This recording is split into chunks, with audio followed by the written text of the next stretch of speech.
Hello everyone and welcome back to my channel. As promised, I said I'll be making more videos, and yeah, there's nothing better to do than to make videos. It's storming in Cape Town, it's cold, so the best thing to do is just to make videos and basically do what I intended to do. So as previously discussed in my previous video, I have said that I had a peel, and my peel was 3 acids: salicylic, lactic, and glycolic acid.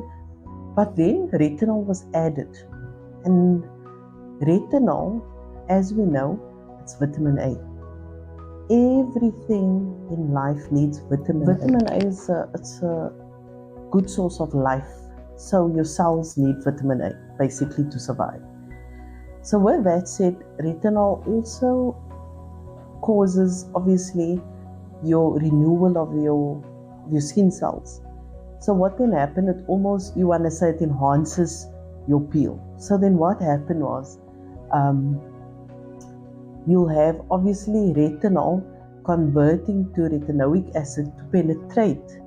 And once the conversion has taken place and it penetrates, and it's a slow process. After 2-3 days, you start peeling. What I then did was, I had the peel, I applied retinol, and then for another 2 days, I added retinol morning and evening. Why? I needed to feel and know what is going to happen. And this is the best way to learn and to experience acids and retinols, so that you can explain to your client the do's and the don'ts, and the whys and why not, and all the questions pertaining to what will happen, what you will experience, what doesn't feel good, and all those type of things. So you can, from a personal perspective, give more information than just what the reps have taught you. And that is the biggest thing of being successful as a skincare therapist, is that you experience all of these things. And so I'm not sure if you could see, but that is all of the retinoic reaction that I got. So my skin is really rough, it's uneven, it's patchy, it's dry, and yes, I had breakouts. The breakouts has gone down, but it was peeling and my neck was inflamed, it was red, okay? Even my brows were peeling, guys. My eyelids were peeling. This was burning. This was burning. This was raw and burning. So you get different retinols according to different brands. You get medical graded, and you get more spa type, if I might put it. For you to understand that retinols are not to play with. Number one, that's what I learned. Even though I know it, I still wanted to push the boundaries to understand what's going to really happen. And then I looked like a lobster, a real life lobster walking around that's shedding. But anyway, so what happens is, obviously when you apply retinol, and I'm speaking about the medical graded ones, the ones that really gives your skin a punch, and you want that punch. Because after the punch comes healing, comes tightening, comes glowy skin, comes clearer skin, etc., etc. So we want the punch, but not a punch that's gonna kill you. So always explain to your client what not to do and what you will experience. And I think when you explain things better from your perspective, it gives them a better understanding, and they're more comfortable to use it, and they trust you. And when it do happen, you give them a contact number, because you don't want your client to freak out. You don't want people to basically not like retinol. You want everyone to use retinol. Also, when I say different retinols, I mean based on what is added to the retinol. So you get a retinol where they've added certain ingredients to almost synergistically work together to cause that reaction to your skin and to give it a real good punch, okay? And also remember, other brands might add ingredients so that you don't get such a bad retinoic acid reaction. That is their way of soothing the client into retinol. But sometimes people want that punch. I'm someone like that. I want the punch. And I didn't enjoy the punch, but I know I'm going to love the punch once all of this is gone.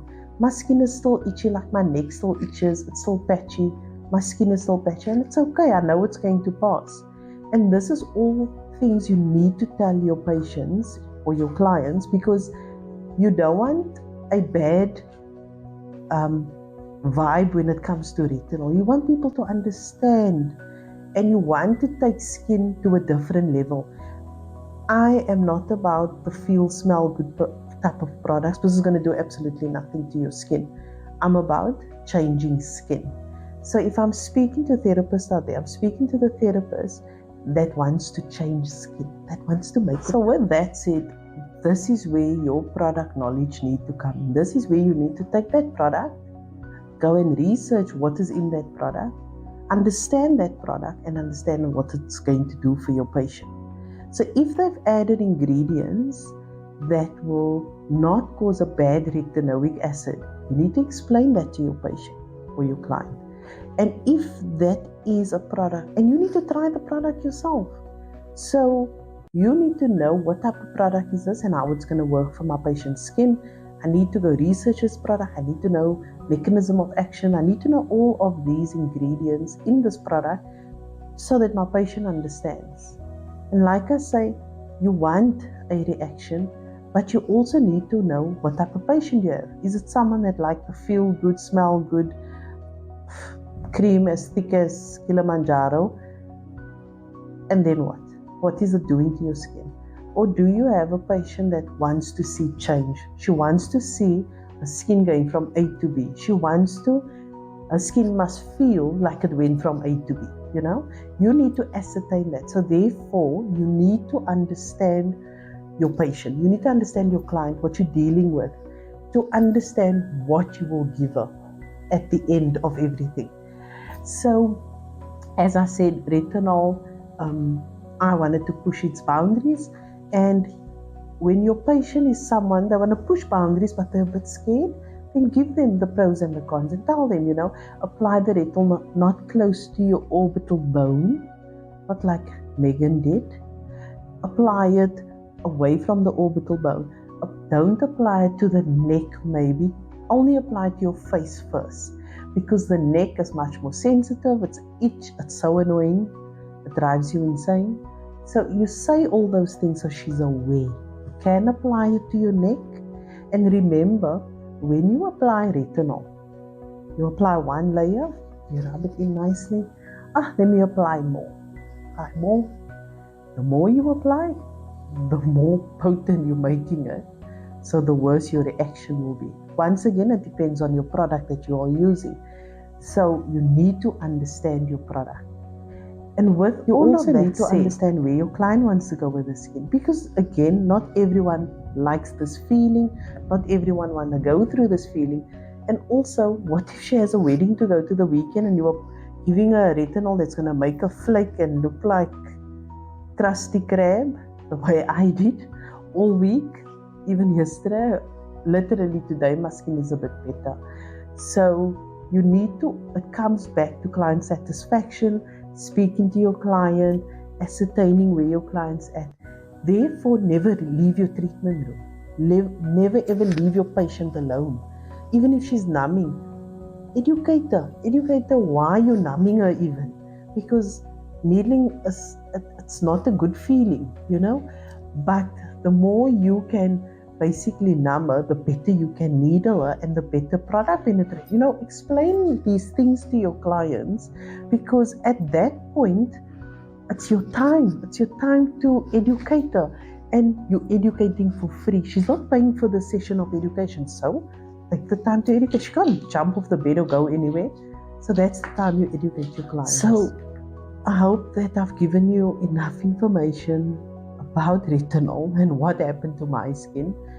I hope that you enjoyed this video and that you will engage a bit in the comment section so that I can just know also what you would enjoy listening to, or what you would enjoy wanting to know, or what I can give back to you to learn. Um, I enjoy doing the videos, and sometimes I think the personal experience works better because I can explain myself better, and I'm not just taking knowledge and presenting it. I'm literally taking my experience and just telling you about it. And I think that is the best way to educate someone, is when they've been through something. So I hope you enjoyed my video, and I'll be definitely making another one so that I can explain what happened after today, because I'm sure my scaly skin will still be flaking away, and once it's all gone, I'll have better looking skin. So have a good day, guys. And if you are in Cape Town, it's really cold. I've seen friends in Lesotho and it's snowing there. So wherever you are, just keep safe, be safe, and God bless. Bye.